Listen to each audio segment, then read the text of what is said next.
Now, from WYDC TV, this is Big Fox News at 10.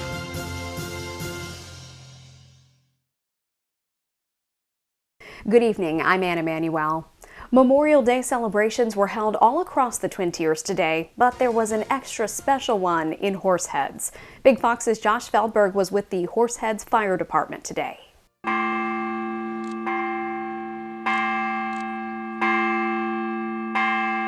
To honor Memorial Day and fallen firefighters, the Horseheads Fire Department held a special dedication ceremony of the station's century-old fire bell.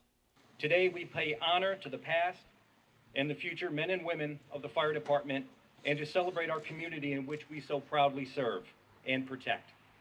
The bell was created in 1892 and acted as the station's fire alarm bell until 1932 when it was replaced by an electric siren. The bell had many homes since it was removed from use until last year when the Horseheads Fire Department voted for the bell to be refurbished. The bell was created by us and sent to Chime Master Factory in Sugar Grove, Ohio. They had the bell for 5 months. They blasted, polished, and a clear coat of the bell and sent it back to us. 15 members of the Horseheads Fire Department rang the bell 10 times each to represent the 150-year anniversary of the Horseheads Fire Department. Following the ceremony, a Memorial Day parade was held in the city to continue celebrating the Memorial Day holiday. Josh Feldberg, Big Fox News, Horseheads.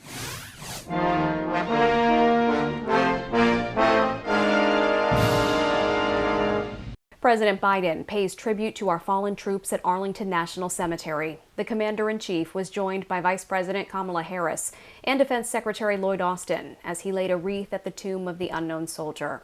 The somber ceremony included a 21-gun salute and the playing of taps.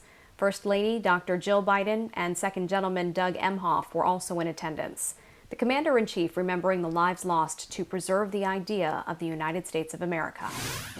Every year, as a nation, we undertake this rite of remembrance. For we must never forget the price that was paid to protect our democracy.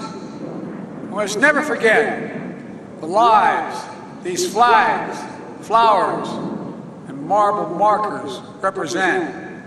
A mother, a father, a son, a daughter, a sister, a spouse, a friend, an American.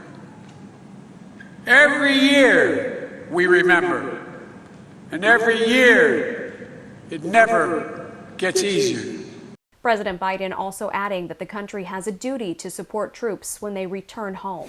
Several cities are using a new strategy this Memorial holiday weekend to prevent shark attacks at public beaches. Drones are being deployed over the water to monitor the area for sharks. While incidents of sharks attacking swimmers are fairly rare, several recent sightings of sharks near beaches have caused concern. New York State's Parks Department is getting 10 new drones to help keep an eye out for sharks this summer, and that is in addition to the 8 that are already being used. On. Strike 3! A walk-off win for a New York high school baseball team in not so typical fashion. It happened Saturday. The pitcher and catcher for Hornell think the game ends when the batter for Palmyra Macedon strikes out, but the umpire said the ball hit the ground. Well, many of the Hornell players don't realize what's happening, and both the batter and a runner who was on base round the bases for the tying and winning runs. The Steuben County landfill transfer station in Hornell will remain closed because of a fire over the weekend.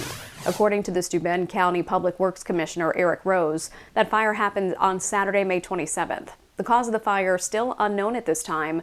Those who use the Hornell facility are being redirected to the Bath or Wayland landfills until the Hornell facility reopens. The longtime president of Watkins Glen International, Michael Printup, has announced that he's retiring. Printup has served as president of the local speedway since 2009. During his tenure, Watkins Glen has had 7 grandstand sellouts during the NASCAR Cup Series weekend, and the track has been named as the best NASCAR track in the country. Printup's final weekend in charge will be June 22nd for Salen's 6 Hours of the Glen. President Biden and Speaker McCarthy have reached a deal to raise the limit on America's credit card. Now they face the difficult task of selling it to the rank-and-file lawmakers on Capitol Hill.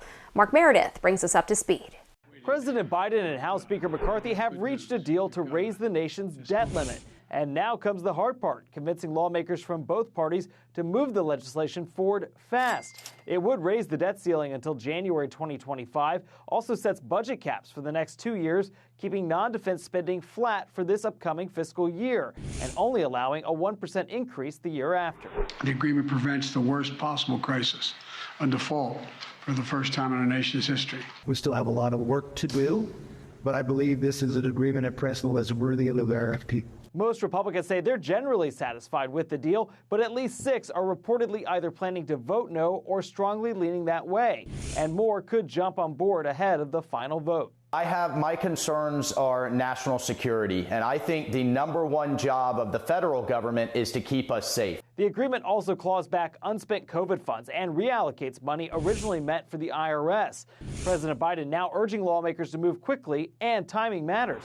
The Treasury Department warns it won't be able to afford to pay America's bills after June 5th, 1 week from today. This compromise protects the key investments made over the last 2 years in our infrastructure space, our historic climate investments, but neither side gets everything that they want. The House is expected to consider the legislation on Wednesday. If it's approved, it tees up a Senate vote by the weekend. In Washington, Mark Meredith, Fox News. This is going to be a big week on the campaign trail. Today may mark the unofficial start of summer, but for those running for the White House, it's going to mark the beginning of an intense political season. Doug Luzader has more from Washington. How's it going, buddy? How are you? What's your name? Florida Governor Ron DeSantis has been through the motions in Iowa already, but nothing like what we're about to see this week. Starting tomorrow, he'll return to Iowa for a whirlwind 12 stops in 4 days before heading on to New Hampshire and South Carolina. His strategy, replicate the success he's seen in Florida in back-to-back elections. In Florida, we united the Republicans like no one's ever done. I think I got 98% of Republicans in my re-election. We also really expanded the tent, and I think that's the only way that you can do it. But after an awkward campaign launch last week on Twitter, the knives are out for DeSantis. And it's not just coming from frontrunner Donald Trump, who's going to be in Iowa this week as well. Former UN Ambassador Nikki Haley, who was in New Hampshire last week, said DeSantis just copies Trump. If he's just going to be an echo to Trump, people just vote for Trump. Why doesn't he go out there? I'm my own person. You're going to see what you see is what you get. I'm going to tell you what I think. I'm going to tell you what I believe. And with a growing field, those kinds of attacks are going to ramp up in the weeks ahead. This is the part of all presidential races that I hate the most, is when the party is fighting against each other. In many ways, it doesn't do anybody any favors, and it is very, very difficult to get through. And there is that argument that during the primary, candidates do nothing but weaken one another, while President Biden enjoys a more constrained race for his party's nomination. And his campaign schedule thus far has been very limited. But this is also a chance for Republicans to test their messages and learn how to address shortcomings out on the campaign trail. And it's a chance to prepare for debate season, with the first Republican primary debate set for August in Milwaukee. In Washington, Doug Luzader, Fox News. Your complete forecast is next. Plus this. Quakes on Mars could help scientists determine where to build a future base on the red planet. I'm Marianne Rafferty. That and much more coming right up. Now, your Twin Tiers forecast from Big Fox. Well, good evening. We are rolling our way out of that long holiday weekend and into a short work week for some, and also a work week where we will flip that calendar page over to June, meaning that summer is knocking in. We're feeling it. Look at the impressive turnaround we can do from the cooling that was filling in on Thursday to then the rebound back into the 80s as early as Saturday. Nearly that 20-degree difference in just high temperatures. And you're noting that we continue 80s, even the mention of 90s in our forecast here as we step through this week. Now, through the overnight, we're going to continue what we've been dealing with, these quiet sky conditions, clear skies, but noting that the warming trend is definitely taking hold. We still look at low temperatures at least being able to fall into those lower 50s, which that's close to what that average low is. But note that what we'll see is that towards the middle of the week, we're not going to get as much relief in those overnight temperatures. So with this heat building daily, it might be that time to close those windows and turn the air conditioning on if you haven't already. I know sometimes early season we like to enjoy the warmth, but it's going to be pretty persistent this week, as it is a copy and paste. What we've been experiencing is occurring all week long. We'll even have that chance for maybe our first 90-degree day at any point really this week. We'll know that the average does come around June 7th. So we're not well earlier than average, but it could be definitely a week or so before that typical average is to reach our first 90-degree day here in Elmira. Now, there will be some weekend changes as there is a little pullback in the trends showing temperatures not hitting that 90 extent, but still persisting high pressure system, which allows for those clear skies as well as those more mild temperatures. Now, what's been allowing for this weather pattern, as we mentioned it a little bit, is this blocking weather pattern. So well within the upper atmosphere, what we have is a high pressure system that is across the Great Lakes area. So we're currently here, and we have this low pressure system across more of Florida. That's been bringing some more active weather to the East Coast. Now, with that wind direction here, that makes for very slow movement of this wind pattern. This has barely changed since Friday. Now, that low is weakening across portions of Florida due to a new low in the Gulf. So that's going to finally move out, but that high pressure system is going to rebuild it because this low is not going to want to move too fast. It's having a lot of fun across the West Coast. So what that means for us is lots and lots of sunshine. Now, with that Rex block still in place, and as that low moves off, that's going to bump up the warmth from the south for our area, though. So we're looking at the likelihood of the high pressure system giving us sunshine, and then that southerly push that's giving us these warmer temperatures. So again, mid-80s looking to set up for our Tuesday, where we should be this time of the year mid-70s. So we're 5 to 10 degrees above average. Into that Wednesday forecast, we continue that mid-80s there possible. One thing to quick mention for Wednesday, it looks like we are still battling some pockets of some smoke from those wildfires in Canada. So a little bit of haziness under that sunshine to note for Wednesday. But then note that Thursday, that will be our first day of June. We could be talking about some of those 90s possible. And as mentioned, a little pullback into the weekend.